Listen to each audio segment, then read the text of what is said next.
Friends, இன்றைக்கி dream cake சிம்பிளாக வீட்டில் எப்படி ரெடி பண்ணுறது தான் பார்க்கலாம் வாங்க.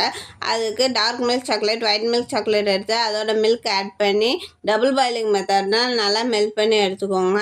ஒரு மிக்ஸி ஜாரில் வனஸ்பதி ஆர் பட்டர் உங்களுக்கு எது வேணுமோ எடுத்துக்கோங்க. நான் இன்றைக்கி வனஸ்பதி யூஸ் பண்ணிட்டுருக்கேன். அதோட 2 டேபிள் ஸ்பூன் பவுடர் சுகர் போட்டு நல்லா மிக்ஸ் பண்ணி எடுத்துக்கோங்க. ப்ளெயின் கேக் எடுத்து சைடெல்லாம் ரிமூவ் பண்ணிவிட்டு ஒரு பவுலில் நல்லா அரேஞ்ச் பண்ணிக்கோங்க. அரேஞ்ச் பண்ண பிறகு இந்த டார்க் மில்க் சாக்லேட்டை இந்த வனஸ்பதியோடு போட்டு நல்லா மிக்ஸ் பண்ணி எடுத்துக்கோங்க. ஒரு பவுலில் 2 டேபிள் ஸ்பூன் பவுடர் சுகர் போட்டு கொஞ்சமாக தண்ணி விட்டு நல்லா மிக்ஸ் பண்ணி இந்த பிளெயின் கேக் மேலே நல்லா ஸ்ப்ரெட் பண்ணி வச்சுக்கோங்க. இந்த பேட்டரை நல்லா ஸ்ப்ரெட் பண்ணிவிட்டு ஃப்ரீசரில் ஒரு 2 மினிட்ஸ் வச்சுட்டு வெளில எடுத்துகிட்டு அதோட மெல்ட் பண்ண ஒயிட் சாக்லேட், அப்புறம் டார்க் சாக்லேட், அப்புறம் கொக்கோ பவுடர் இதெல்லாம் ஸ்ப்ரெட் பண்ணி ஃப்ரீசரில் 2 மினிட்ஸ் வச்சு எடுத்தால் நம்ம ட்ரீம் கேக் ரெடி. இது பிடிச்சவங்க லைக் பண்ணுங்கள்.